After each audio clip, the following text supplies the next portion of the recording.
चे नकाशे राज्यातील ग्रामीण भागातील शेतजमिनींचे नकाशे आणि 7/12 उतार्यांमधील तफावत ही दूर करण्यासाठी महसूल विभागाने महत्त्वाचं पाऊल उचललंय।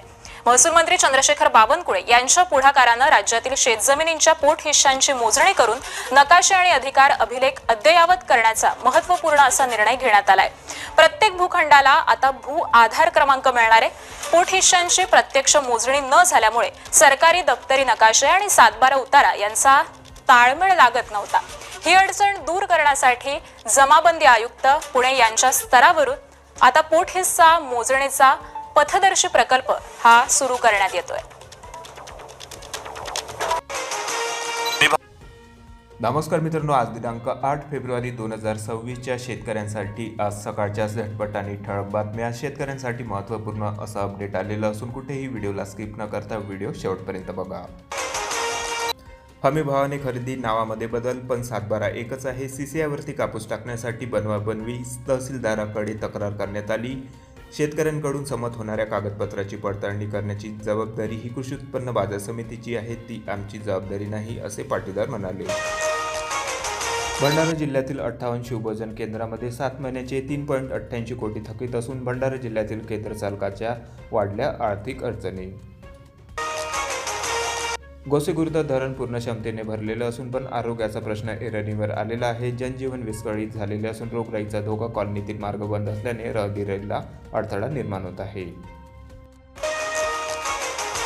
भूमाफियांना दणका, आदिवासी जमीन घोटाळ्याची आता चौकशी होणार। जिल्हाधिकाऱ्यांनी नेमली 30 सदस्यीय समिती। गडचिरोली जिल्ह्यात बेकायदेशीर व्यवहार करणारे आता प्रशासनाच्या रडारवरती। गडचिरोली जिल्ह्यामध्ये 8 गावांमध्ये हत्तीचा तांडव झालेला असून हाताशी आलेलं पीक उद्ध्वस्त झालेलं आहे। शेतकरी चांगलेच हवालदिल झालेले आहे।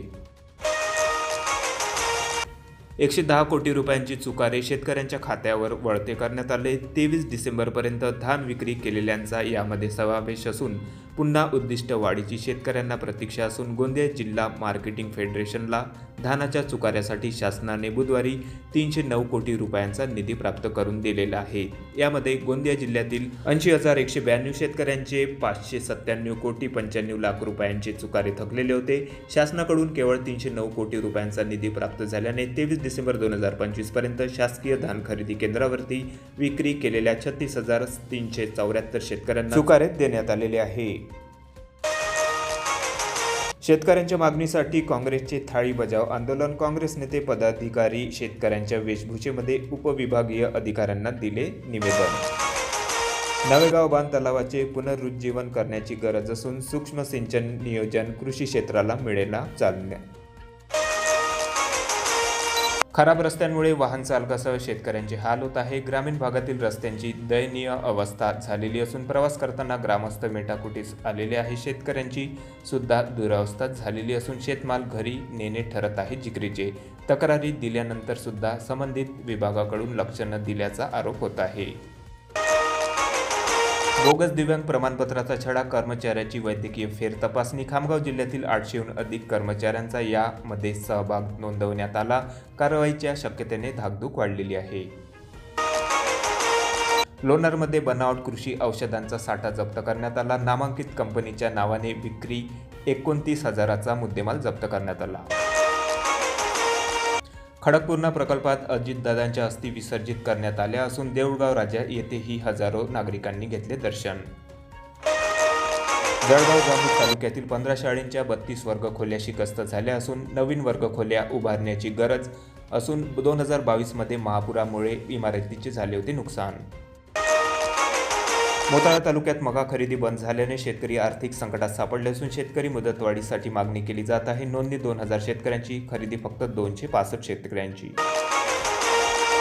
12वीच्या परीक्षा 4 दिवसांवर येऊन ठेपलेल्या असून CCTVचा गोंधळ अजून कायम आहे। कर्मचारी अदलाबदली सुद्धा अनिश्चित आहे। माध्यमिक शिक्षण अधिकाऱ्याकडून माहितीचे संकलन। वाशिम जिल्ह्याकरता पोलिसांच्या जागा 48 असून अर्ज मात्र 9,926 प्राप्त झालेले असून 11 फेब्रुवारीपासून भरती प्रक्रिया सुरू होणार। आचारसंहितेमुळे सरावाला मिळाला अधिक वेळ। ऑनलाईन पद्धतीने उमेदवाराला प्रवेशपत्र मिळणार। करमाळ्यामध्ये यंदा गव्हाचे क्षेत्र वाढलेले असून ज्वारीचे क्षेत्र मात्र घटलेले आहे. गरिबांची भाकरी आता महाग होणार असून चपाती स्वस्तामध्ये खा, हरभरा सुद्धा मुबलक आहे. घरे जलस्रोत सोडून भूसंपादनाला प्रशासनाने दिला green signal. Nashik ring road बैठक. शेतकऱ्यांच्या प्रश्नाचे समाधान करण्यात आले असून अलाइनमेंटमध्ये अंशतः बदलाची तयारी सुरू झालेली आहे. कांद्याने आणले डोळ्यामध्ये पाणी. 1000 रुपयापर्यंत बाजारभाव गेले असून नाशिक जिल्ह्यातील शेतकरी आंदोलनाच्या पवित्र्यामध्ये आहे. सलग 2 वर्षापासून कांदा उत्पादकांना फटका बसत आहे. यंदा द्राक्ष उत्पादनामध्ये 50% अधिक घट झालेली असून केंद्र सरकारकडे सवलतीची मागणी केली जात आहे. सततच्या पावसामुळे 50% अधिक द्राक्ष बागा बाधित झालेल्या आहे. नाशिक जिल्ह्यामध्ये ढगाळ वातावरणामुळे कांदा, गहू, द्राक्ष पिकांवर रोगांचा प्रादुर्भाव आढळून येत आहे. येवला मानोरी भागात पीक विम्याच्या भरपाईची मागणी केली जात आहे. स्वाभिमानी शेतकरी संघटनेच्या वतीने तहसीलदारांना निवेदन देण्यात आले. होलसेलला टोमॅटोचे बाजारभाव पडले असून ग्राहकासाठी मात्र 30 रुपये किलोपर्यंत बाजारभाव आहे. हिरवी मिरची महागच आहे. नांदेड जिल्ह्यात कमी खर्चात अधिक उत्पादन देणारे ज्वारीचे वाण. आढावा समितीकडून उत्कृष्ट कामाची पावती. उत्पन्नामध्ये पडणार भर. तर या होत्या मित्रांनो आज सकाळच्या शेतकऱ्यांसाठी झटपट आणि ठळक बातम्या. अशाच नवनवीन बातम्यांसाठी चॅनलला नक्की सबस्क्राईब करा, शेअर करा. भेटूया मग नवीन व्हिडिओ सोबत. तोपर्यंत नमस्कार.